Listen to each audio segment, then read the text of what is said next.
You're listening to After Images, a podcast for cinephiles that takes a deep dive into moving images. Each episode features a special guest who is invited to explore a film of their choice. After Images is hosted by film writers Frank Bouleg and Marisa C. Hayes. On Halloween night in 1992, a live television broadcast set out to investigate the haunting of a modern family home. Viewers tuning in observed more than they bargained for when paranormal activity invaded the familiar BBC One studios, literally traveling through the airwaves from the haunted house under investigation. The BBC switchboard was flooded with calls from an estimated 1 million viewers who believed that what they were witnessing was authentic investigative journalism and not a staged telefilm. Written by Welsh screenwriter and novelist Stephen Volk and directed by Lesley Manning, Ghostwatch ushered in a new era of reality TV and mockumentaries that blurred the lines between reality and fiction. Ghostwatch often draws comparisons to Orson Welles' 1938 The War of the Worlds radio broadcast for its impact and cultural legacy. Ghostwatch's influence continues to haunt us today through a myriad of found footage horror, ghost hunting programs, mockumentaries, as well as direct tributes and documentaries dedicated to the original telefilm. Today, we are joined by guest and author Vajra Chandrasekera to discuss Ghostwatch. Vajra Chandrasekera is a Sri Lankan author known for his work in fantasy and science fiction. He was born and raised in Colombo. His first novel, The Saint of Bright Doors, won the Nebula Award for Best Novel of 2023. In 2024, he published his second novel, Rexfall. Welcome, Vajra Chandrasekera, to After Images podcast. We are delighted to have you here with us today. Thank you for having me. I'm very happy to be here. And we are looking forward to discussing Ghostwatch with you, the 1992 television program. Could you begin by maybe letting us know why you chose Ghostwatch and what it means to you? I actually did not see Ghostwatch when it first aired because I grew up in Sri Lanka. It obviously did not air on TV here. I saw it after it came out on DVD sometime in the 2000s. And I've always been fascinated by both its innovations and its interest in diegetic levels in storytelling, the way it doesn't just break the fourth wall, but kind of like pushes it over explosively these are both techniques and themes in a way that I have explored a lot in my own work. And I think Ghostwatch is clearly one of the influences, though I wouldn't claim it as a direct influence because I write more towards the fantasy or science fiction side than horror per se. But I've always been very impressed by how minimalist in a way this film has seemed and how much it did with seemingly so little. So that's why I picked this one, because I wanted to pick something classic, for the podcast.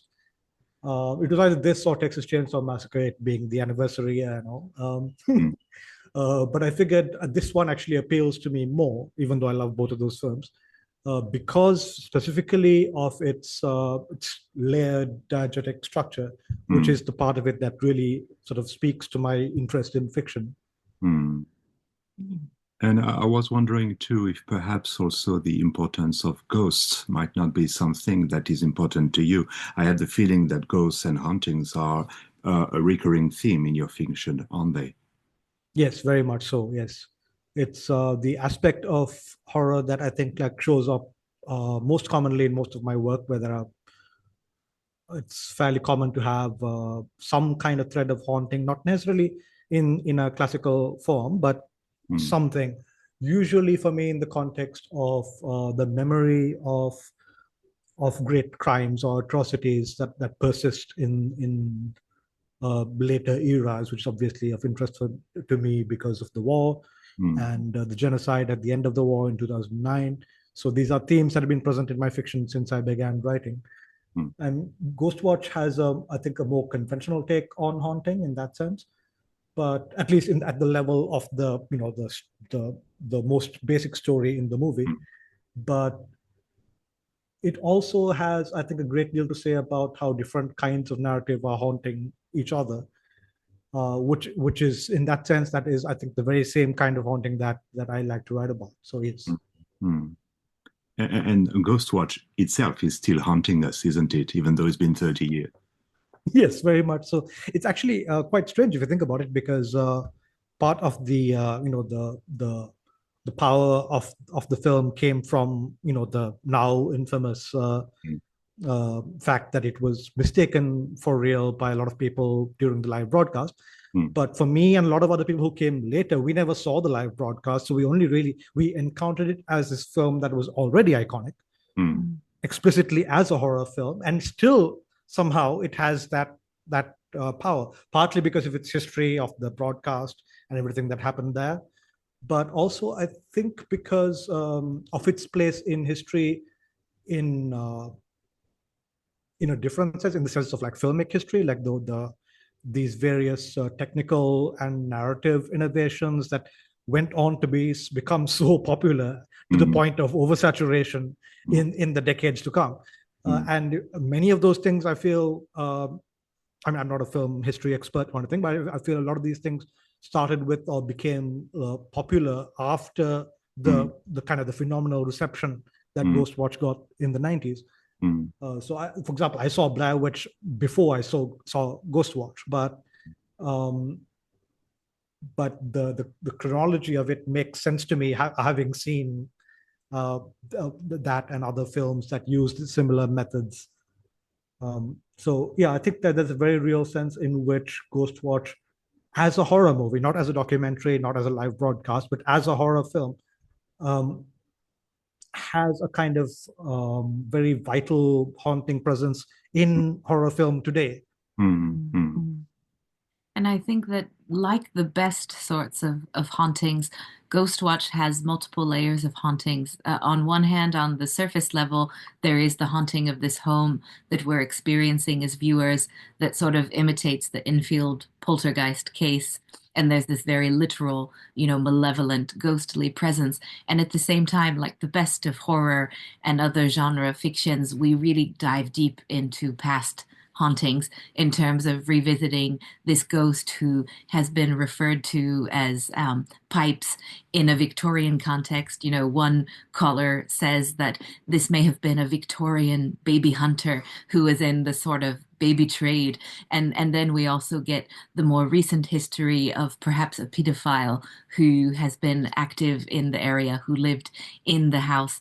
And I'm just wondering if you could comment on that idea of layering, because it's something that I also find in your writing in terms of this kind of layers of family history, of societal history, and where they intersect.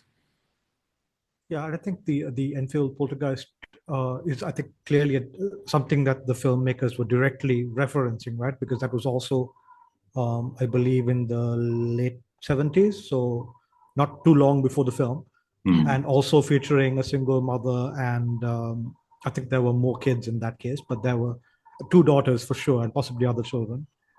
And also, I think, a council house, which is also very the sort of the class symbolism of this is very one of the many things that made Ghostwatch feel, which it's actually funny now, because when you look back at it now, it feels not dated exactly. It feels like a time capsule of the 90s, right?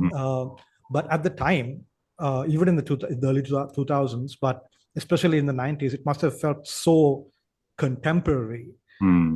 So everything from the housing to the decor to the concerns of the other neighborhood residents in this estate. And I think at the very beginning of the film, Michael Parkinson says something when he's introducing the house. He says something like, there are no Gothic towers. This is not like it's not like a haunted castle, like the haunted castles of the aristocracy. This is not the castle of Otranto, which is very much like the haunted castles of the aristocracy. This is the haunting of a very kind of lower middle class home which is in public housing, which is everything that is recognizable and familiar, and the posters the kids have in the bedroom. It's very contemporary, very grounded, very ordinary. So applying all this the sort of gothic horror kind of haunting to this ordinary framing on film, and also yet presenting it as real in multiple ways, not just with the I think there were considerable lengths have clearly been gone to achieve this effect of verisimilitude, which is which I don't know how technically difficult this was at the time. I'm assuming it must have been quite difficult. The appearance of a live broadcast, which was not a live broadcast, with multiple people, with call-ins, with like pre-recorded video and people interacting with clearly pre-recorded video. So I think the layering in Ghostwatch is there's technical layering as well as the format of the film itself is layered in a way that mirrors the haunting, right? Mother Seddon and I've forgotten his name, Pipes' real name, Tunstall. I want to say Tunstall. Yeah, I think it's Tunstall. Yeah. The way the various hauntings are layered in a way that I think is meant to evoke both the history of this idea that that every any particular place is haunted by haunted by history, which contains more than one scene of violence or atrocity or something that could leave a mark in the sense of haunting, but also from all the calls that come in from different parts of England during the course of the film, which indicate that not only is Pipes' influence spreading, but also that there is this kind of culture, this kind of cultural strata of hauntings that is everywhere, right? This is like one of the reasons that the great seance happens is because it's not just this one particular place that is the most haunted house in all of Britain, which is how it's billed, I think, at some point in the early part of the documentary, but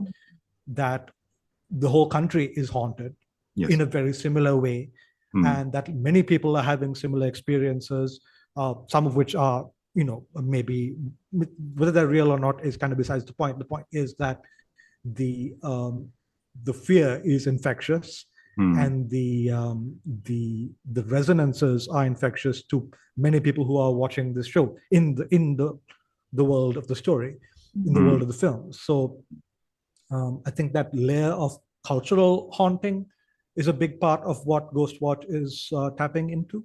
The idea that despite this modernity, despite this very 90s contemporary appearance, that there is a deep haunted culture that all of this is sitting on top of, right? So apart from being, I feel, a criticism of modern TV and its, the way it's invasive and exploitative towards people who are clearly in distress, it's also, I think, a criticism of that very post-Thatcher 90s neoliberal culture, which is very technological, very technical, very modern, very rational, but also very shallow. It's floating on top of this giant historical ocean of violence and haunting.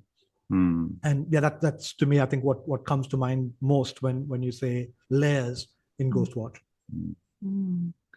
And there's a very strong tension, I think, between the micro and the macro in this story. I mean, as you said, between the family in the house and Great Britain as a whole. And it's interesting to me how the United Kingdom is somehow portrayed as a family of sorts too, with Parkinson playing a father of sorts, as opposed to Pipes. The patriarch, yes. And I think that this tension between the two families is fascinating, isn't it? Yeah, very much so. And I think one of the things that was different for me watching Ghostwatch, that apart from Michael Parkinson, I didn't know who any of the other BBC presenters were, like Sarah Green, and I knew who Craig Charles was because of Red Dwarf. But I did not know Mike Smith and Sarah Green. So that the familiarity, which was then estranged, that part of it didn't land for me. I found out about that later. Of course, like Michael Parkinson, I knew from his talk show, from clips of it. I can't say I ever watched it regularly, but I think like he's a huge part of this, not just in terms of anchoring the narrative as its chief commentator, but as you said, as the father figure, the patriarch, because he represents the voice of skepticism all the way through the end, right? He is, I mean, the whole frame story is very skeptical. Craig Charles is outright making fun of the haunted family to their face. But I think Michael Parkinson's corruption by the entity is central to it's the most like frightening or startling part of the film at the very end, when everything has kind of come undone and Parkinson himself is and it's really that final shot is so effective because you can't see his eyes. Yes. It's cut off, like just it comes way too close to the camera and starts muttering tonsillisms. Yeah, and it's the idea of losing control. I mean, there's this idea that the technology that is brought inside this house is going to be able to dissect it and to really be able to fight the chaos that is inside the house. But the chaos is stronger in the end. Yeah, to pin it down, right? There's the long kind of introductory bit where they talk about how they have infrared cameras, they have all the sound equipment to pick up different frequencies, and in fact, I think infrared cameras must have been quite novel in filmmaking at the time as well, especially that kind of mobile equipment. So it's very much this. We have this under control. This is a very contained. It's so contained that it's kind of like a figure of fun, really, that when they're making fun of it. It's meant to be, it opens essentially as light entertainment, right? This is not meant to be, and this is probably why it was so effective as a live broadcast as well, because this is actually the kind of fun show you might watch on a Halloween night. It's like, and I believe Ghostwatch predates the entire genre of TV ghost hunting. Absolutely. Right? By probably most of a decade. I don't remember anything else in that form like cropping up until practically until the end of the 90s for sure. So, and I'm sure a lot of it was influenced or inspired by Ghostwatch in the first place. But the thing about like ghost hunting shows is that they're mostly incredibly boring because, well, nothing happens, right? Nothing ever happens.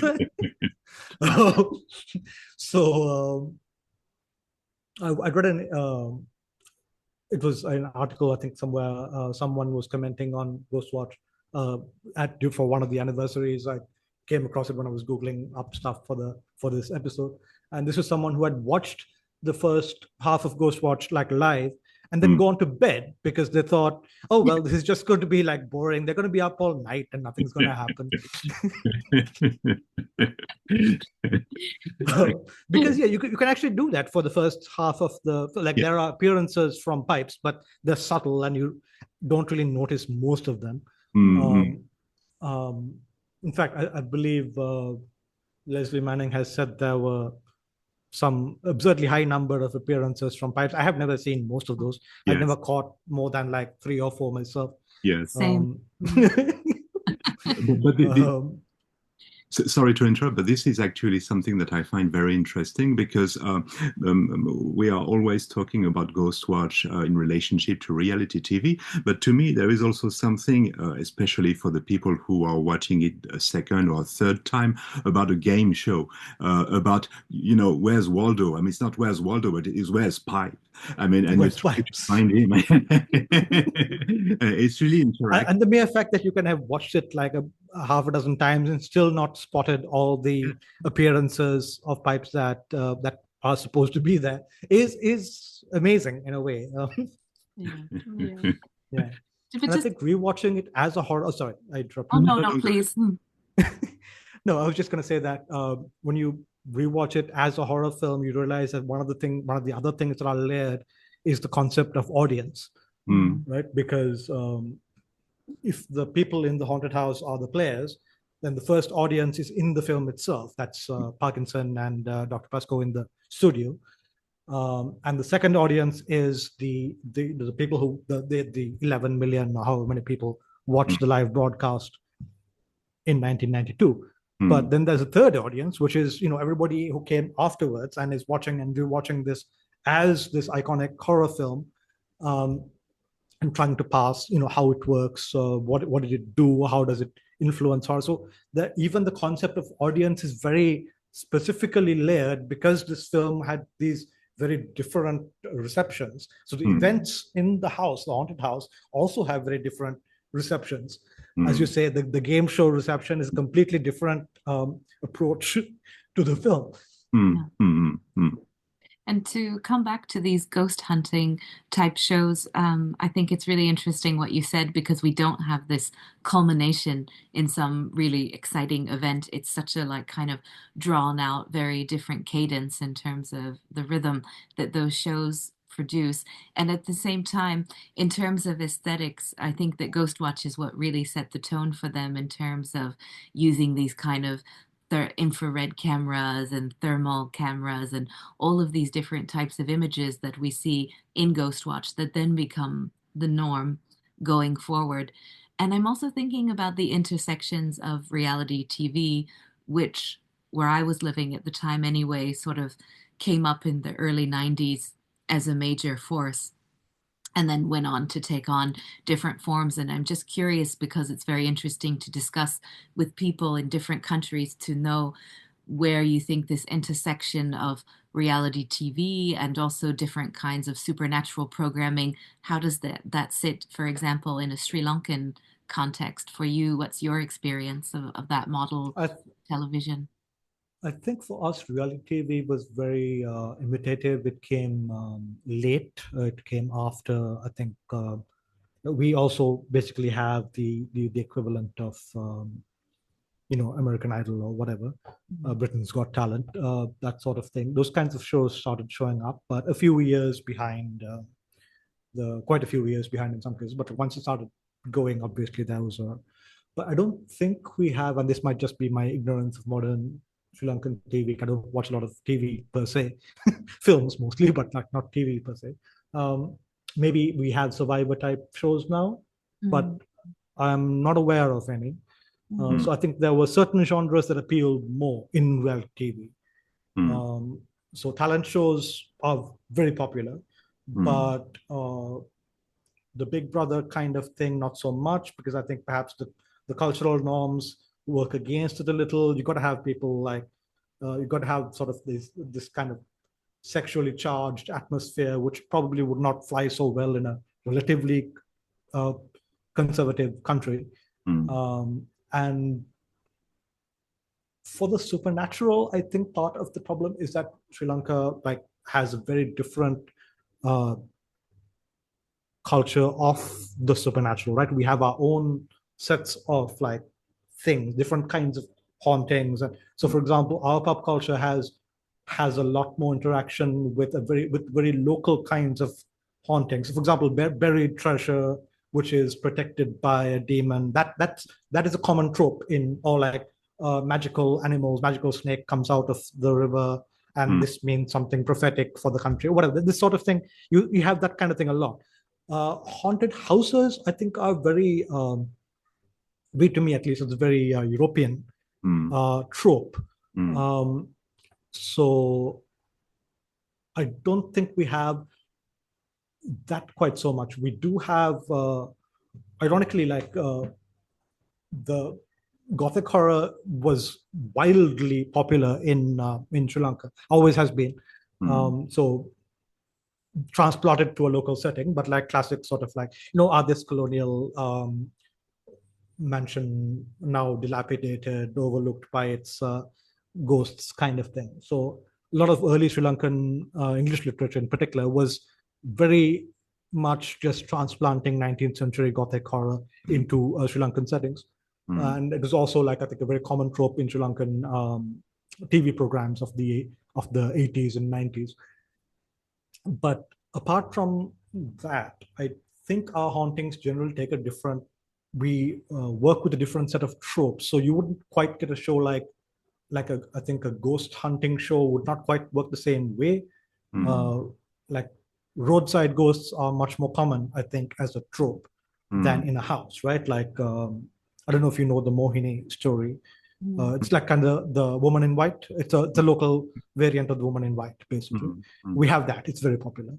And we have many like, like people died in a car crash here, and now that crossroads is on, that sort of thing. Yes.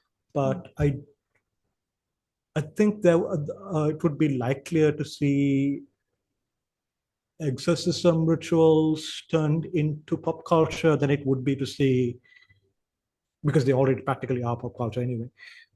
Because exorcism rituals are very loud and musical and colorful, and it's easy to turn that into pop culture. Whereas like haunted house is not so much. I cannot really see like a local equivalent to something like Ghostwatch.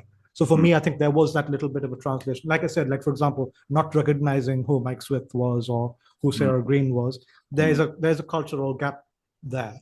Even Parkinson, like I did not have I recognized him as one of many old white guys who had talk shows, interview shows on various American and TV like shows. So, but I didn't have, I think, what must have been a much more personal, parasocial kind of relationship to and people talk like parasociality was invented by the internet, but it really wasn't, right? Because like in the 90s or the 80s, like people had exactly that kind of relationship with their newsreaders and their talk show hosts and their television personalities. And I'm sure like in other countries where the TV culture is older, it goes back even further, in the States, for example.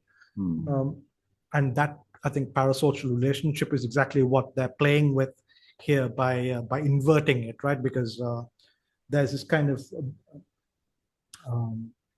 BBC voice of rationality representing the culture as a whole, but also it's like it's like we are, you're speaking in like it's the received pronunciation of rationalism, right? Of rationality.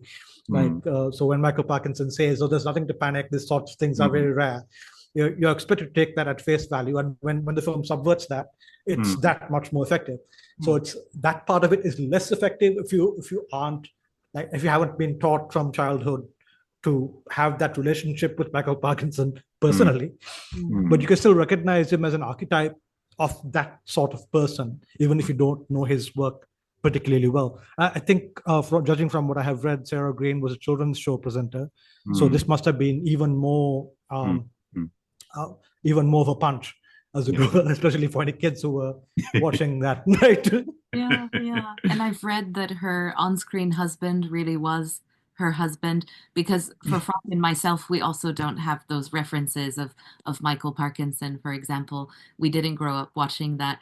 And it's for that reason that, I mean, as you said, it still transmits in a way. He's got that certain, vocal elocution where that he's a real anchor man, that he's got that kind of authoritarian, voice of reason, as you said. And so that still comes across. But yes, I suppose is slightly less effective for those of us who aren't familiar with those figures who come into the homes of people. And I think that was really underscored for me while watching the documentary about the making of Ghostwatch, because there's a young woman who watched Ghostwatch as a child who's interviewed in the film, and she says, from the documentary, I learned that Parkinson must have this nickname Parky, and she says, Parky wouldn't lie to us. That was her feeling as a child. but this is very interesting, because in the same documentary, they are saying that part of the outburst that accompanied the screening of Ghostwatch was possibly based on the breach of trust between the BBC on the one hand and the audience on the other. That is, that all of a sudden, all references were lost to the audience, that they felt that they had been abandoned and somehow started to panic, questioning the very nature of reality. And I think this is so interesting in relationship with this show, the nature of the reality that it is depicting. Is it the real reality? Is it the reality of the medium? What is your take on this, about the ontological aspect of Ghostwatch? I think it's very much, it's actually amazing that it got made and aired in the way it did, I think, because I think it is very much a critique of the BBC and that kind of television culture, not just BBC, but the television culture in general.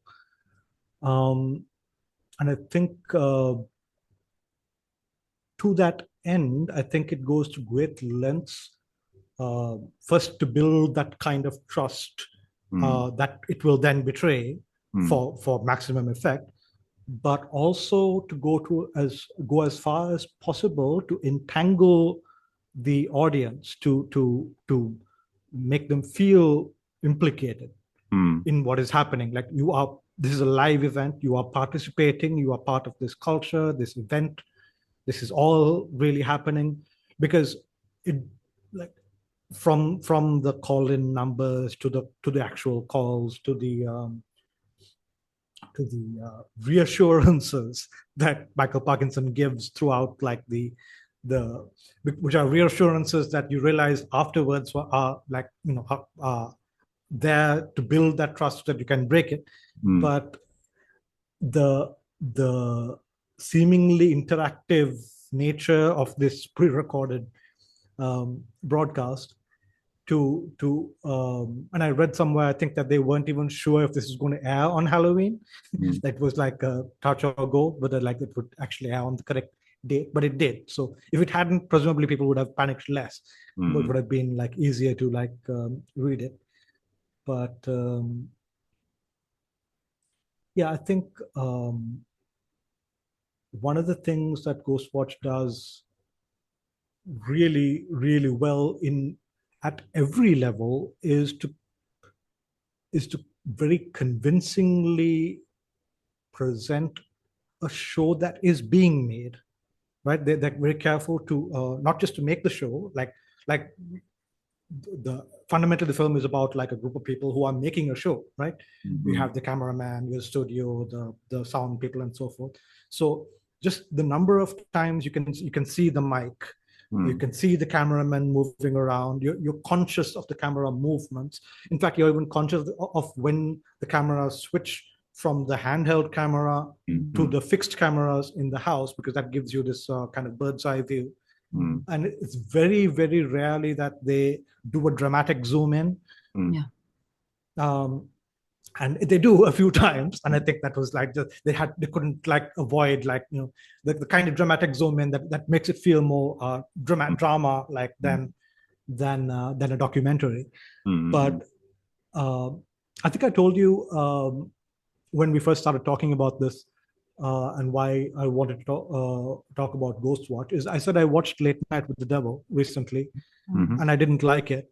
And it reminded me of Ghostwatch done badly, basically. And one of the reasons I thought that, I think in hindsight now, after rewatching Ghostwatch, this is clear to me also, is that Late Night with the Devil, being like a modern, very slick, very kind of casual, shallow film, it does this thing where it tries to delve into the backstory of the presenter, the Parkinson like equivalent character. Who is a great actor, who does a great job with the material, but the material is not very good, I think. Because they do this thing where they're trying to show, when they're showing behind the scenes footage, they switch to black and white, and they show us conversations that would never have been recorded, right? Which completely breaks any sense of credibility or real. Like, why would this be on tape? And if it were on tape, why would it be in black and white and from these angles and so forth? Ghostwatch is very, very precise with this kind of thing. Like, if towards the end, when you can only see part of Parkinson's face, that is literally because the cameraman has abandoned the camera, and the you can actually see him wandering around asking which camera is live. Yes. Or earlier when when we cut back to the studio unexpectedly, and then there's somebody checking the mic or something, and Parkinson's like, no, clear the set, we're on air. And then there's another point where Craig Charles mutters something about the BBC, like as if he were unaware that he were on air at that moment. So these little mistakes is very clearly intentional, like from the point of view of Stephen Volk and as actual filmmakers, these intentional mistakes made by the fictional filmmakers are there to remind us that this is a made thing, right? That it's being presented to you. And I think one of the things that device is doing is try to by bearing the artificiality of the show within the show Ghostwatch on BBC, which does not exist, but of that the how it's artificial, the errors and the kind of the hubris of it, and the technical mishaps that will happen in any kind of live production where something unexpected happens. By showing us those things, it is constantly reminding us that there's the haunting story, and then there's the studio story. Yes. And both of those have similar kind of unveilings to do. Like in the house, it's about unveiling the ghost, but in the studio, it's about unveiling television itself, right? As an exploitative medium, as an invasive medium, the way you shove a camera in somebody's face while they're crying and ask how did it feel. the culture that I think that is what the ghost in Ghostwatch is, as much the television as Tunstall. Yeah, it's the ghost in the machine, and it's the ghost in the machine. And once again, who is under that? And as if to drive it home, they literally put the ghost in the machine in the studio, just in case you missed it. And once again, I think that the name itself, Pipes, functions so well. I mean, the television is the pipe that is going directly into your house. And I think this is very Lynchian too. I mean, this is very much what David Lynch is doing in his films. He's obsessed with electricity, with television, and all these elements coming from the outside, invading the private space. The interactivity is fascinating in Ghostwatch because, of course, television is usually something that is only going one way, but here it goes both ways, because there are all those elements about people calling, about a real interactivity between the two levels of the narration, and they are really good about sticking, as you say, to this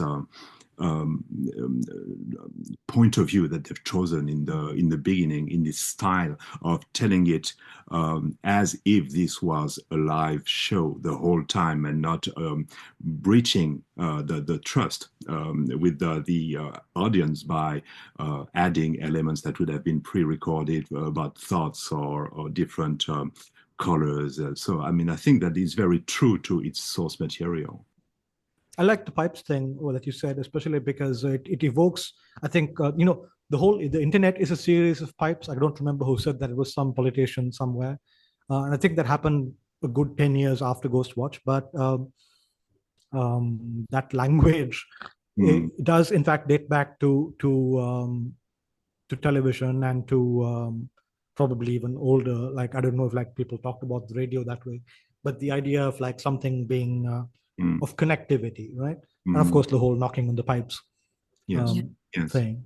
Yeah. And I think but I was also thinking maybe the piper, I don't know if that was intentional, a spirit that gathers children. That's very interesting. Yeah. And I wonder if we might jump off here to talk about children, because I do think that this whole idea of staging and the way that we choose to present is also something that evokes questions of child abuse and the recomposition of the family that was much discussed at that time, at least in the West, and this idea of latchkey children who grew up with only one parent and were perhaps, left to their own devices, but also the idea of keeping up appearances. It's a time, I think, in history where we really start to look very consciously at issues of child abuse and incest, etc. And these really come to the fore with certain educational programs that were established, telephone hotline numbers that members of the family could call should there be an issue that was identified within the family. And they hint very much at this in Ghostwatch, don't they, with these certain moments where we call into question the veracity of Susan's story when we see her knocking on the pipes, and she claims that it's because she wants to share this story. But then, of course, there are the scratches on the face that appear, and all of this. And then we learn that Pipes could potentially have been one of the pedophiles who lived in this house. So I'm just curious, once again, for you, what do you think about this representation of children who are so central to this story? Yeah, I think the film itself, through the voice of Dr. Pascoe, has a running commentary on children and especially young girls in this kind of haunting. She says at one point, I think she thought it was the older daughter because she was pubescent, and there's this association of poltergeist activity with girls that age as they grow, as they recognize themselves as sexual beings, or receive that kind of attention from adults, and find themselves troubled by the self-perceptions as well as how the world perceives them. But also, I think like the entire Susan scene is a callback to The Exorcist. I think to say that is the kind of story we are referencing here. But is it fake? The part where Susan's knocking on the pipe is actually my favorite bit, because it's so because Dr. Pascoe looks so upset afterwards. She looks so disappointed, but at the same time she's being besieged on both sides. First by Michael Parkinson as the host, and then by the outside expert, the guy from New York with the gigantic shoulder pads, Silvestri, who shows up from New York. I don't think he was actually but yeah, he's the external expert who is the voice of extreme, and extreme, I think for this case, intentionally, quote unquote, American reason, right? This is the representing I think the size of his shoulder pads probably also represents something. It's very, I don't know, maybe it passed as normal back then. It was 1992. But I was like, it's like every time I see him, his shoulders are wider. Anyway, he represents the most, if Parkinson's voice of skepticism is kind of genteel, kind of sneer, but it's at least it's like indulgent, whereas Silvestri is harsh and critical. And so Pascoe is getting it from both sides, because Susan has just punctured this entire narrative of haunting. And I think Pascoe says something like, maybe the children felt, I can't remember the exact phrasing, but maybe the children felt obliged to perform with all this pressure. And I think that is another place where this, as you said, the relationship of children to this kind of story comes in, because it's reminiscent of the fake fairy photos, the Cottingley fairies, children who are performing in some way and attempting to interact with this adult world in what they think is the way that the adult world wants them to do, right? So even Susan actually says this. She starts screaming, we gave you what you wanted, something like that.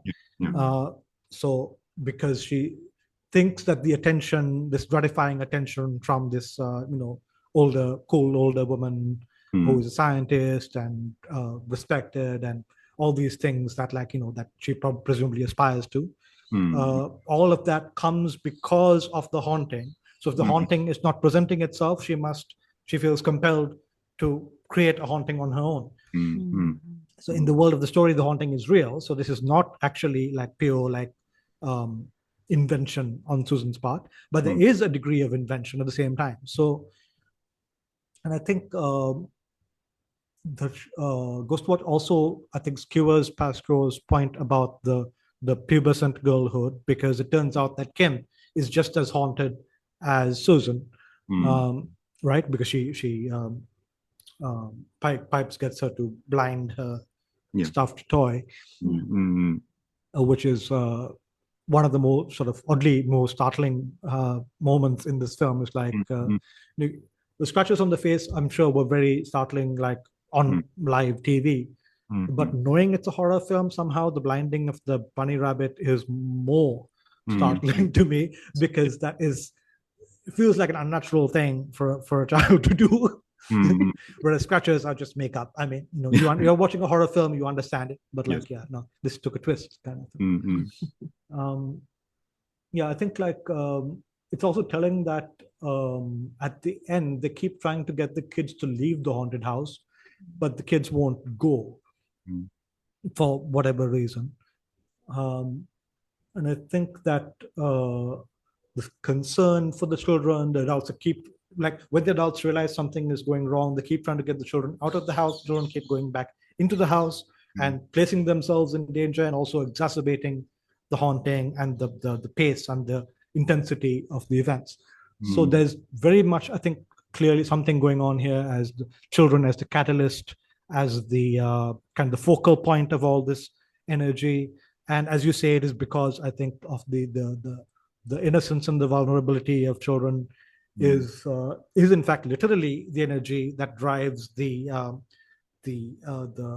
anxiety of the audience and of like culture in general. Like so many social panics derive like from quote unquote worrying about the children, right? Like mostly misplaced worries that then lead to greater social problems. But from the satanic panic to the trans panic or whatever, like all of this is like ways for adults to project their prejudices and their terrors on children who just want to live their lives.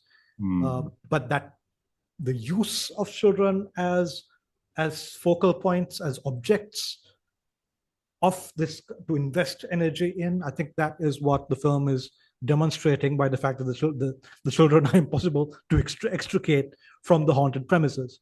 I thought it was very interesting what you said about the fairy photos from the 19th century in relationship with what they call the glory hole, which is this place under the staircase, which was used by the father as a dark room, as a place where pictures were being developed. So, and which is also traditionally, at least since Harry Potter, the place where children go and can sometimes hide. I think that there is something very interesting about this connection between the children, the glory hole as a space for pictures and a hiding spot, and also the center of the haunting.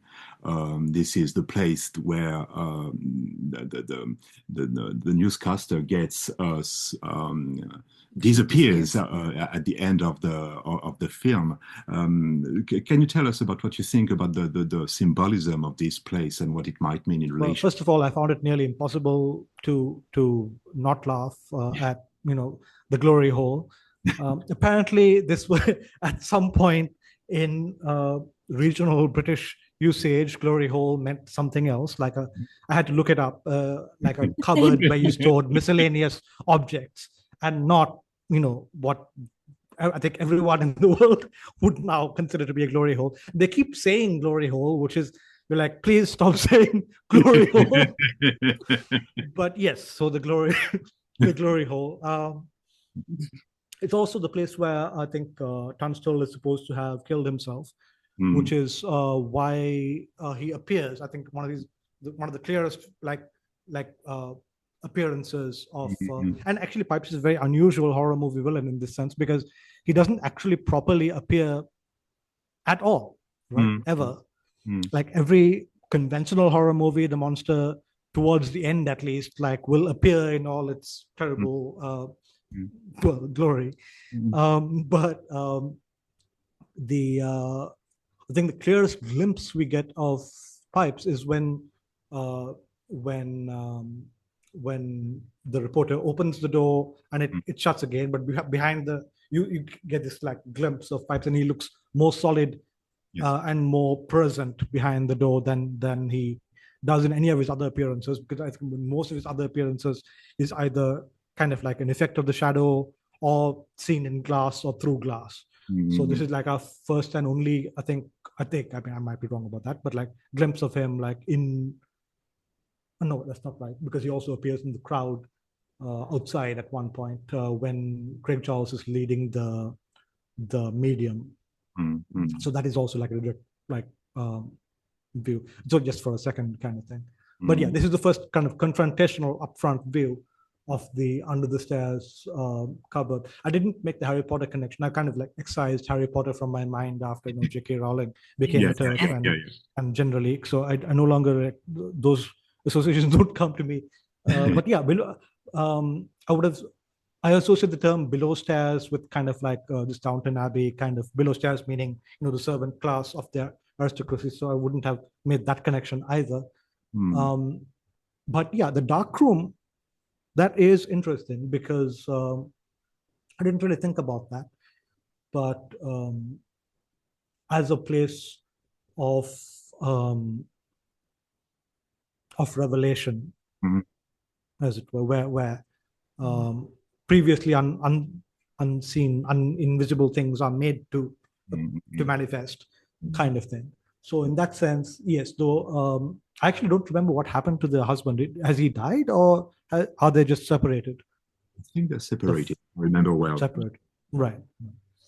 No.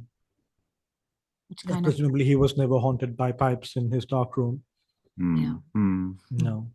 Yeah, no. So I didn't like particularly make that connection to anything like the cupboard, except I think for the most part, like just this idea that like many houses, like when you're a kid growing up, there are often like places in your house which are scarier than others, right? Like, and storerooms, locked away spaces, dark cupboards, things that are not often opened up and cleared out, tend to be the kind of place in a house which is most frightening. So for me, I read it simply as that, like in this house, which is like it's a nice house. It's cluttered in the way that it would be with a single parent and two kids, and it's a council house, so presumably like it's smaller than they need. But all the other spaces we see in the house are very lived in, right? Only the glory hole is locked up and boarded up. But even if it wasn't boarded up, it would be kind of this shut away space for forgotten things, right? Like it's supposed to be a cupboard where you dump your stuff for storage when you don't have a purpose for it anymore, which is, I think, also dovetails with the haunting and the fact that Tunstall went in there to kill himself in the first place, because his whole story, his death, as we are told via the caller, is a story of abandonment, right? Of being thrown away. And then even after he dies, he's thrown away. He's left to rot and to be eaten by his cats, which I think is what has happened. So I think the association of the glory hole in that sense as a place where unwanted things end up in this house, in this otherwise cozy domestic space. There's one contained area which is just the part that you don't want, the part that doesn't belong in the cozy domesticity. So in that sense, I think it makes sense that this is the focus of the fear and the it's kind of like an extrusion of the outside world upon this very like tightly knit family, right? Like the daughters and the mother are clearly very close, and the kids are very young, so you see them like playing games and drawing pictures and all this. It's a very sort of domestic enclosed environment. I think the absence of the father and his photography, his implied photography habit, might also be telling here, because I don't remember if there were pictures of the kids around the house, like photos. I don't recall. What I do remember is that in the news studio they had photos. There was a gigantic blown up poster of the two kids, all dressed up and with their hair done and everything.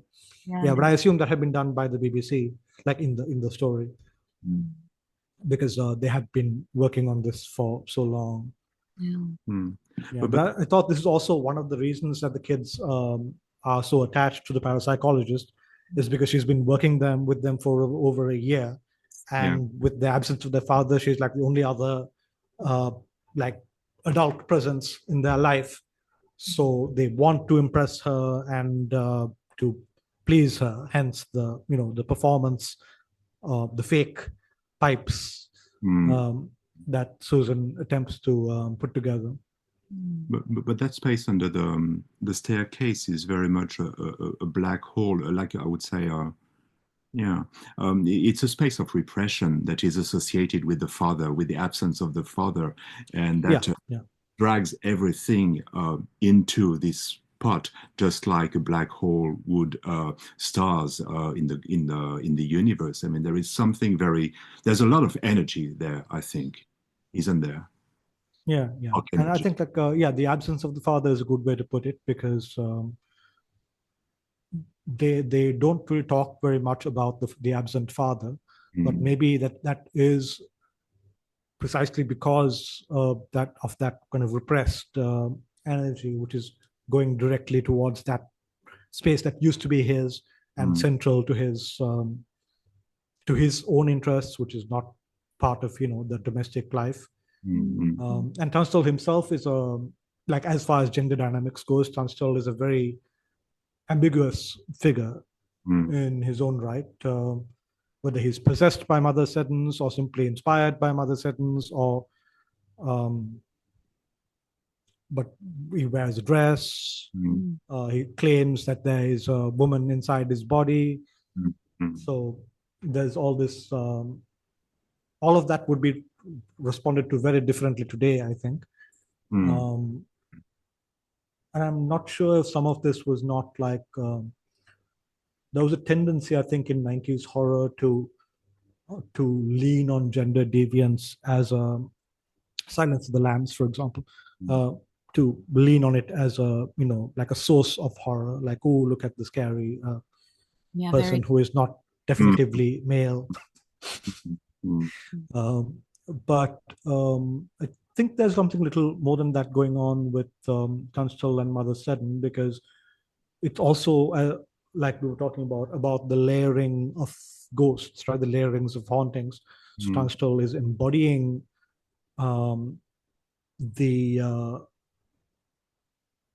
like in his very being, he's a ghost with another ghost inside him.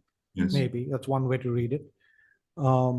So kind of, it's as if all the kind of the bile and the resentments and rage of these decades and centuries have kind of coalesced into this figure who is Pipes, who is neither Tunstall or Seddons, but kind of both. But in that sense, also, I think it's maybe about concentration, like how things are layered to the point where they collapse. I was thinking from the weight. Confusion. This idea of not being able to distinguish anymore the layers or the borders of genders, of spaces, of layers, that there is periods even. Yes. And once again, with the notion of the black hole, where everything collapses somehow into a gravity well, where everything is destroyed. That's what I was thinking about, this idea of confusion. I think it resonates with what you're saying. We talk a lot about how much Ghostwatch influenced other cultural trends that would soon follow. But you did earlier on mention some of the Gothic references and how those have been transposed to a contemporary setting in 1992. And you also mentioned Dr. Pascoe briefly, and I wanted to come back to this character, and in particular the relationship between the parapsychologist and the children. As we mentioned, there's the missing father, and she has a sort of almost family-like connection to them, having spent so much time with them. And I'm just throwing this out there. I haven't thought about it a lot, but somehow this reminded me of the relationship of the governess in The Turn of the Screw, or many other governesses actually in Gothic horror literature. And it reminded me that I believe that Stephen Volk, and Stephen Volk, if you're listening, please forgive me if I'm misrepresenting you, but I believe that one of his favorite films is an adaptation of The Turn of the Screw that he considered discussing with us on the podcast. So I'm just thinking about The Turn of the Screw as a potential source or reference or inspiration for some of this family dynamic and questions of truth and representation and the kind of blurred lines that we find in Ghostwatch. No, yeah, I mean that does sound right. To be fair, it's been a while since I last read The Turn of the Screw, and I don't remember it in detail enough to draw direct lines. But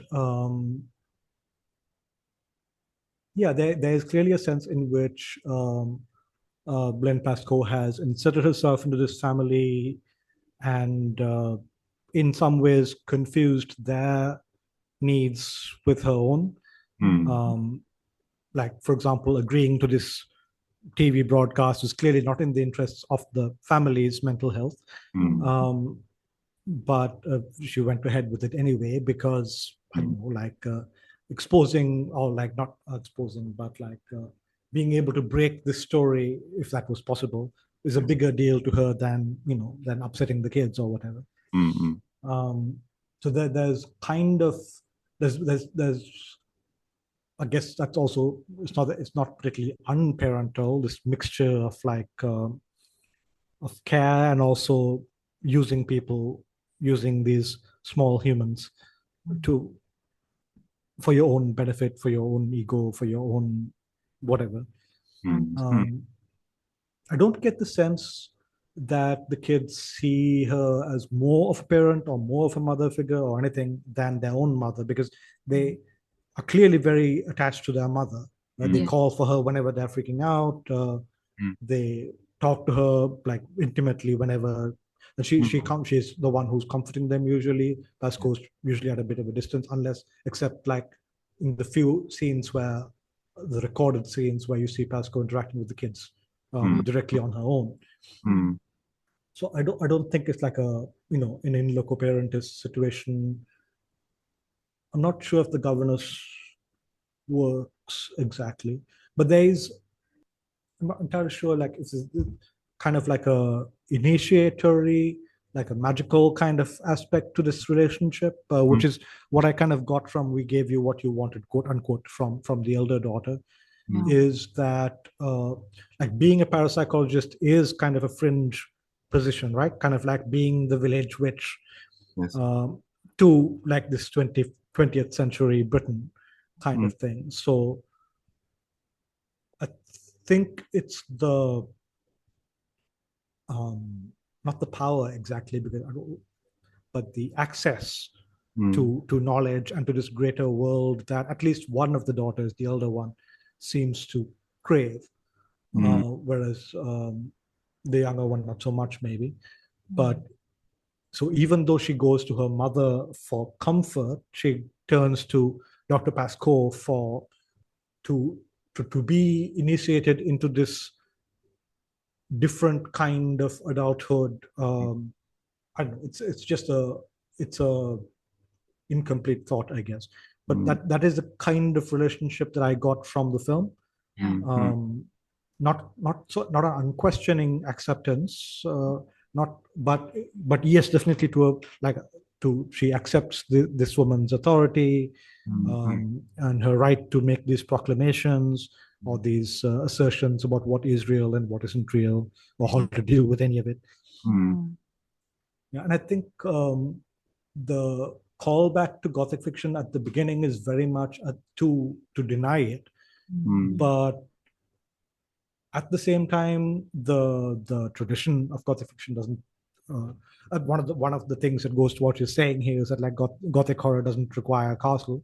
It can happen in a council house. It can happen in your middle class home to people who are just like you, and you have all the other. You have the the haunted domicile. You have the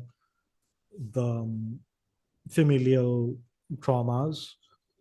At one point, I believe the mother says something like, we've tried to get them to move us to another house, but they haven't, or they won't, or whatever. So there's this kind of trappedness in this. So you're not trapped in a castle, but you're trapped in, public housing and its bureaucracy. So it's not your aristocratic inheritance that burdens you. It's the bureaucracy of this kind of corrupted welfare state where they don't believe that you're haunted and won't give you another house. And the hauntings are not from the same house, right? They are not necessarily the house. One of them is from the same house, possibly, or an earlier structure on the same building, the same location. But the older haunting, Mother Seddon's, is definitely from, like, it's on the same plot of land, but not the same building. Yeah. So it's about a haunted house that predates the house, as it were. Yeah. Right. It's so it's digging deeper into the ground, as it were, than like the traditional Gothic horror with a literal castle wouldn't necessarily, because those were tied to specific families or family dramas. Like Otranto is my favorite example for this reason. Lost my train of thought. But they're talking about ley lines, I think, at one point. And I think this really resonates with what you're saying about the importance of the land itself. Yeah, and that the way in which Pascoe references ley lines is actually hilarious, because she's like, well, we got a list of all the previous tenants of the house in this public housing system. Then we got all the people who've owned it back to the Doomsday Book, which is, I don't know, like centuries old, right? It's about the tenants of this. And then down to the ley line. So she's very seamlessly moving from modern tenancy to this kind of mythic sphere of like the telluric currents or whatever it is that this land is. And she's saying all this like seamlessly and in a list of former occupants of the land, of the property, of the space. So I find that seamlessness very interesting. The way you got to ley lines from tenants of this council house, that is fascinating.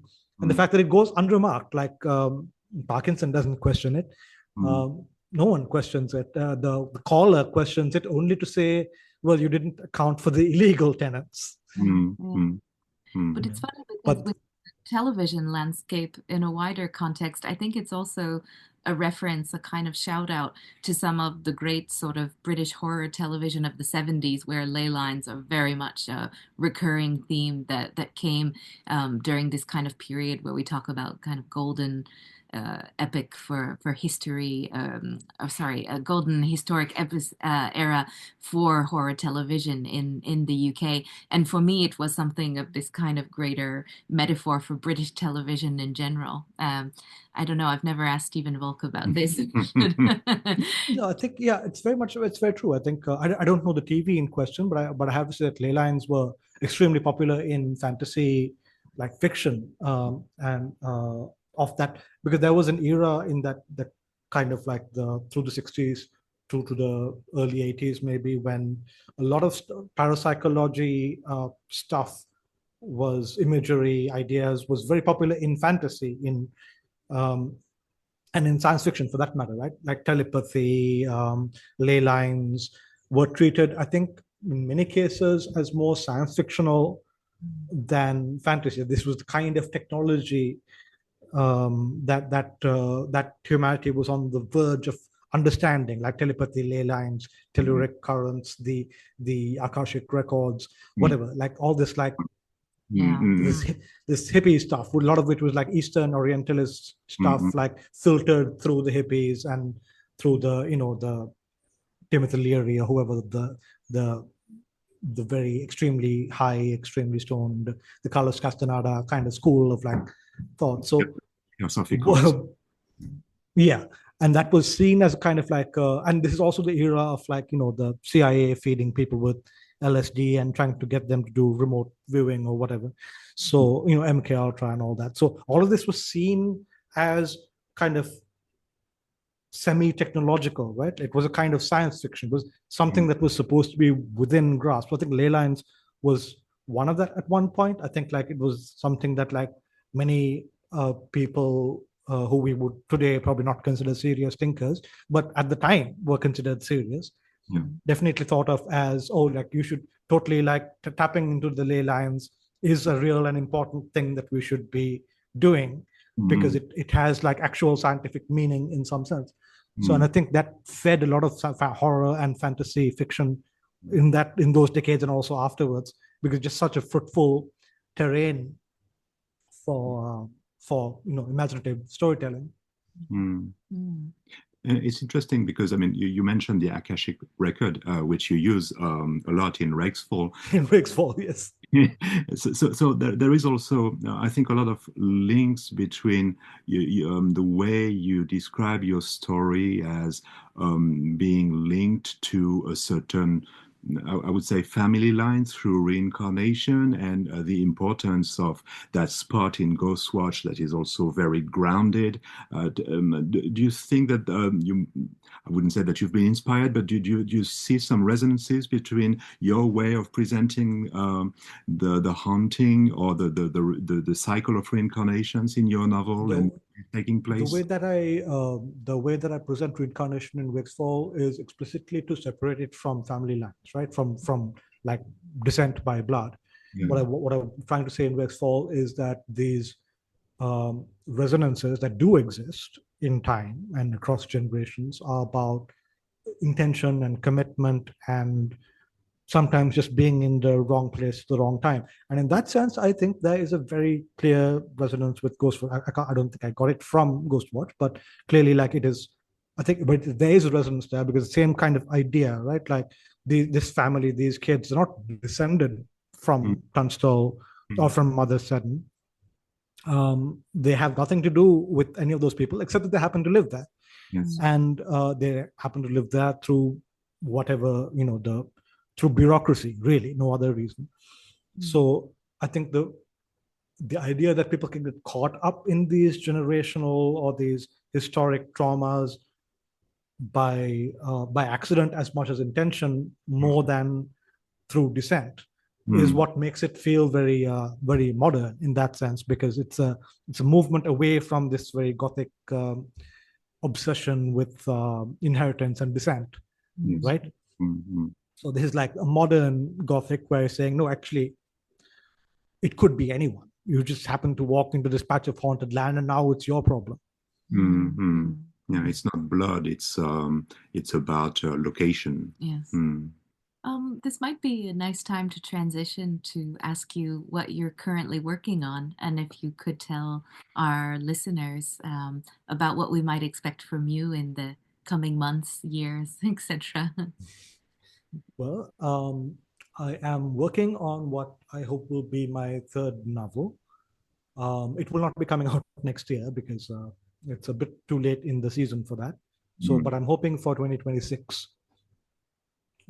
It will be, I think, as most of my both my books have been so far, a kind of mixed genre story. I haven't really got the details worked out yet, but one of the things that I do in all my work is kind of mix up the territories of fantasy, horror, and science fiction in ways that pretty much everyone finds confusing.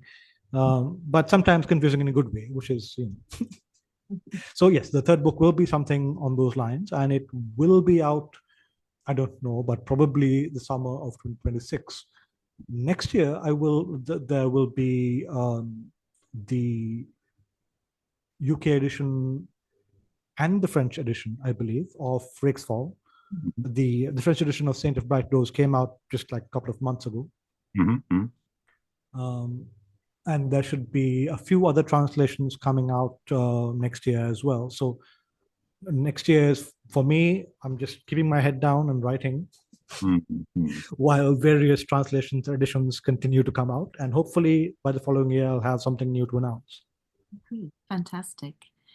congratulations on Rick's Fall, because I haven't read it yet because I live with Frank and he's been hogging the book and telling me how wonderful it is, and I haven't had a chance to read it yet. I think it's a real masterpiece. I mean, I really like this set of bright doors too.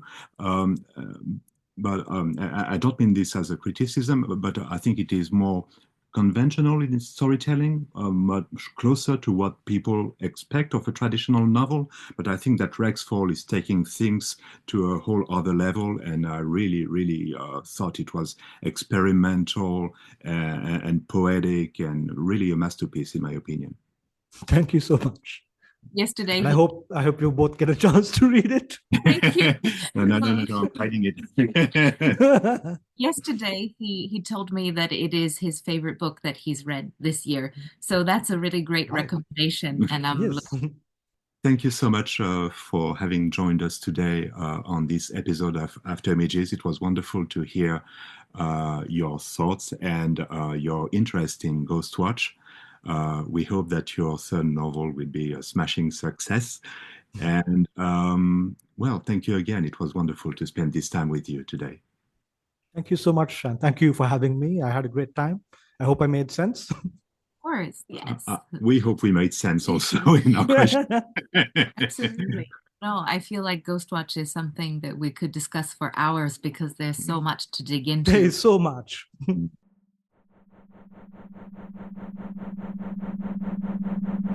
Thank you for listening to After Images. Please subscribe on your favorite podcast app and follow After Images podcast on social media.